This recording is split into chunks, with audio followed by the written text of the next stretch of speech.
Did you get screwed out of a return offer from your investment banking summer internship? If so, you're not alone.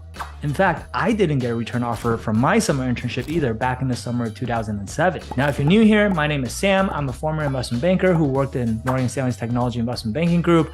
And today I run Wall Street Mastermind, where we've helped over 1,000 students with the investment banking recruiting process. And collectively, our students have gotten offers from every single bulge bracket and elite boutique bank on Wall Street, as well as many of the top private equity funds, hedge funds, and venture capital firms as well. Now, the summer 2023 investment banking interns have probably the lowest return offer rate we've seen in probably the last 15 years, going all the way back to when I was a summer intern during the summer of 2007. So when the Bear Stearns hedge funds collapsed and triggered the last financial crisis, that was probably the last bad market that we've seen in a long time, right? Now, in a normal market, you might see 80 to 90% of the summer interns get return offers. So getting a summer internship pretty much meant that you've locked up the golden ticket to a full-time offer, unless you do something illegal, offend someone more senior in the office, or you're just straight up incompetent, okay?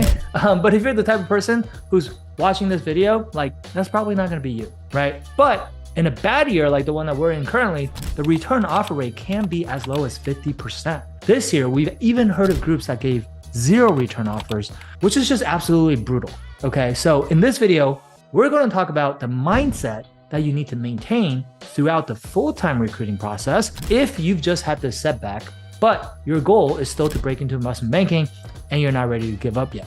So we will have other videos that talk about the more tactical side of things when it comes to full-time recruiting, in terms of like what to do and how to get interviews and how to answer questions about why you didn't get return offers. So make sure to check those out as well. But before we do that, let's make sure that we get your mind right, because if you're not in a good headspace, you're already set up for failure and nothing else you do is really going to matter. Okay, so let's dive right into it. Now, I'm going to start by telling you my own story, which is that I got my summer internship at Bear Stearns for the summer of 2007. Back in the days, I mean, most of you who are watching this video, you're probably too young to remember Bear Stearns, but 2007, back then Bear Stearns was probably considered like a lower tiered bulge bracket bank. All right, so it was a very good offer. However, I ended up not getting a return offer because that summer was when the 2 hedge funds at Bear Stearns collapsed due to investing and having too much exposure to mortgage-backed securities. And because of that, just they didn't give out offers. I think my group, nobody got return offers. And so that was like I said, a total gut punch because I thought my career was over in that moment. And I had just spent the last 2.5 years of my college career, pretty much starting the second half of freshman year, working singularly on this goal of breaking into investment banking, right? And so I felt like all of that work was just going down the drain, right? Now, obviously I didn't want to give up that easily. So I decided that I was going to pick myself back up and recruit for full-time. Now, recruiting for full-time without a return offer, I'm not going to sugarcoat it, it's going to be extremely tough, okay? Because while I pretty much got probably every single interview that I applied for, if there was a position or if there was an application open for full-time, I pretty much applied and I pretty much got the interview every single time because people saw that I had Bear Stearns on my resume, right? However, I got rejected from pretty much every single firm that I interviewed with, probably for the first 20 plus firms. So it was every single bulge bracket bank that was out there at the time, every single middle market bank that was out there at the time. Elite boutiques weren't a thing yet back then because this was back in 2007, 2008, and most of them started after that. But every reputable bank that I interviewed with pretty much rejected me. And so pretty much anytime the first question is always going to be, did you get a return offer from your summer internship? And then I would explain that no, I didn't, and why I didn't get a return offer. But it kind of felt like every time I said that, it just kind of killed my chances. The interviewer would basically start to lose interest. So long story short though, to fast forward, I got rejected so many times. I was getting so beat down. I was starting to feel like, maybe this was meant to be. And, maybe I'm just not good enough, right? But eventually, finally, I was down to my last 2 interviews that I had left. One was with Deutsche Bank and the other one was Jefferies. And I'll never forget this day. I had, these are my last 2 super days that I had, and I had DB in the morning and I had Jefferies in the afternoon, both for their San Francisco tech group. And then so I did 5 hours of interviews in the morning with Deutsche Bank, and then it was their office at 101 California Street. And then I went downstairs and I like ran down the street a couple blocks. And Jeffries is at like, I don't know, 600 California or something like that. I don't remember anymore, but it was just like a couple blocks down the same street. And then I did another, 5 hours straight of interviews with Jeffries. And it's the most exhausting day of interviewing that I've ever done. And I'll never forget it. It's seared into my brain. But also the reason why I'll never forget that day is because that was the day when I finally got my investment banking full-time offer. Like I ended up getting not only the offer from Deutsche Bank, but also the offer from Jeffries. I don't know why. Maybe it was because my back was against the wall and I knew that, hey, these are my last two opportunities. It's now or never. Or maybe it's just because, the first 20 plus reps that I got with the other firms where I got rejected helped me refine my interview answers and help me just become better at interviewing. But either way, I ended up finally breaking in at the last minute, like the last possible moment. So that's how I ended up, starting my career in banking. And then after my first year at Deutsche Bank, I was the top bucket analyst my first year there, but then the opportunity came for me to lateral to Morgan Stanley's tech group. And then that's when I made the lateral move and I went to Morgan Stanley and I did 2 more years of analyst stints at Morgan Stanley Tech, which is one of the best groups on Wall Street or if not, then certainly within the technology space. So what are the lessons that you should learn from this in terms of your mindset? Now, there's 3 points that I kind of want to walk you guys through. All right. So the first one is that you are not the first person that this has happened to before. All right. Like some people make it into banking and some people don't after not getting their return summer internship or after not getting their return offer. But the question is like, which group are you going to be in? Right? Are you going to be the group that still makes it in despite not getting a return summer internship or not getting a return full-time offer? Or are you going to be in the group that ends up not breaking in? Like, how are you going to react to this situation? There's an analogy like, a lot of people say, like if you're training to become a professional boxer, like, yeah, you can spar, during practice and whatever with your coach and with your sparring partner and whatever. But that first time that you step into the ring and the first time you get punched in the face, that's when shit's getting real, right? Like, and how are you going to react when you actually get punched in the face? And so that's kind of what's happening right now, right? I can tell you that not only myself, like I didn't get a return offer and I still got into banking.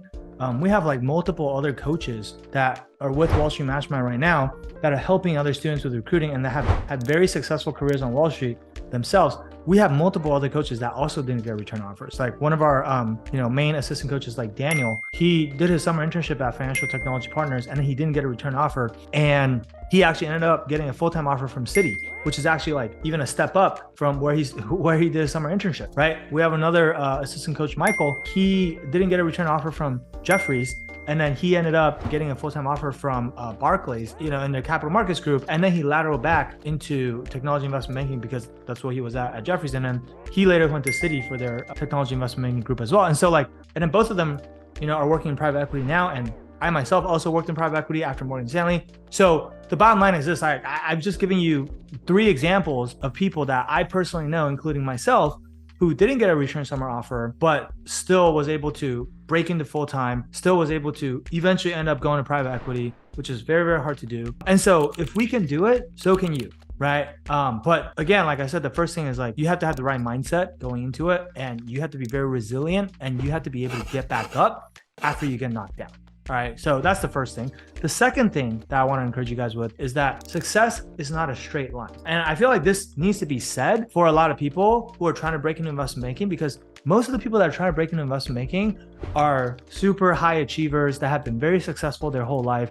They always did well in school. They were valedictorian of their class. They got into a great college or the college that they wanted to go to. They've always just been able to get almost like most, if not all of the things that they attempted to get. Right? But usually none of those things have been as competitive or as selective as something like investment banking. And so for a lot of people, not getting the return offer in investment banking is kind of like the first big failure or setback that they're experiencing.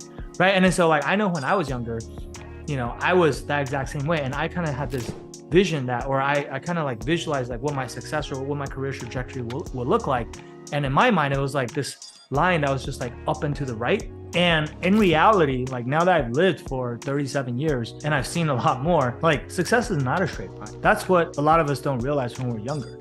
Success is very messy. Instead of being like up and to the right, like this line, like it's a very messy, like squiggly line. And like sometimes you have to take, one step back to take 2 steps forward, right? And sometimes you have to take detours. Sometimes, it's going to take you a little bit longer to get to the end destination. Like I had to go to Deutsche Bank first, which wasn't my top choice by any means, but at the time I just wanted to get my foot in the door somewhere, anywhere was fine. And then eventually I ended up at Morgan Stanley Tech, which again, like I said, is one of the best groups on Wall Street, and I would have been very happy with had I just gotten there in the first place, but I did eventually end up there, right? And so like all of the successful people that you admire today have had major setbacks along the way, okay? Like it's just that like the setbacks aren't talked about nearly as much as like their success. And so like, it looks super glamorous and whatever, but like you don't know about all the setbacks they had along the way behind the scenes. And so just because you had a setback this time, it doesn't mean that you're not going to be successful. But what's going to determine whether you are going to be successful and what separates the people who are successful and the people who are not is how they react to these setbacks. Okay, so I like to remind our students that a setback is just a setup for a comeback, right? That's one of my favorite quotes. Now, the bottom line is this. I think like if you have what it takes, if you are really qualified, like the cream will always find a way to rise to the top. And so like the best people will find a way to figure it out, right? And so in the short run, you might be looking around and saying, wow, that guy, like that intern in my class was way worse than me. And why did, he or she get an offer, but not me? Like it's so unfair, right? In the short run, yeah, like there's always some element of luck. It's not like all just, merit based, and you might feel like, you got shafted and it's unfair. But honestly, in the long run, like if you're better than the other person and you continue to do the right things that you're supposed to be doing, the cream will rise to the top. And in the long run, you will be more successful than the other person if you're supposed to be. Okay. So the third and final point that I want to remind you guys about is just that you have to leave no stones unturned. Like if you go into this full-time recruiting process, especially if you don't have a return offer, it is going to be much harder for you. Like there's no ifs or buts about it. Like I'm not going to sugarcoat it. I'm not going to say, oh, it's going to be a walk in the park, everything's going to be fine. Like, no, you're going to have to put in a crazy amount of work. Like you have to exhaust every single lead that you have, every single contact, try to network with as many people as possible, try to network with people, not just by firm, but in every single group that you can find, because recruiting is happening at the group level. Like chances are most likely you are underestimating how much networking you actually need to do. If you are still using your summer internship recruiting standards of networking and applying that to your full-time networking, like it's not enough. Okay. Like I mentioned our assistant coach, Daniel, who went from Financial Technology Partners to Citi despite not getting a return offer. He went back and looked at his contact log for networking from when he was doing full-time recruiting, and he had emailed around 4,000 people. Just let that sink in for a second. Think about like the magnitude and the scale of that. And then like compare that to how many emails you're sending and ask yourself, how bad do you really want this?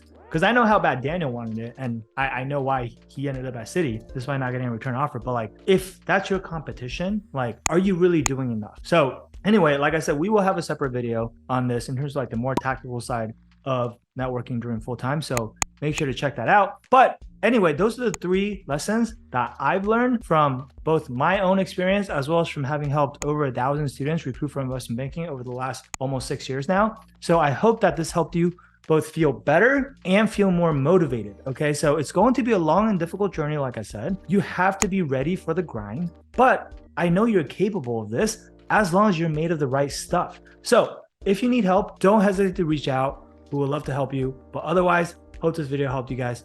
Peace out.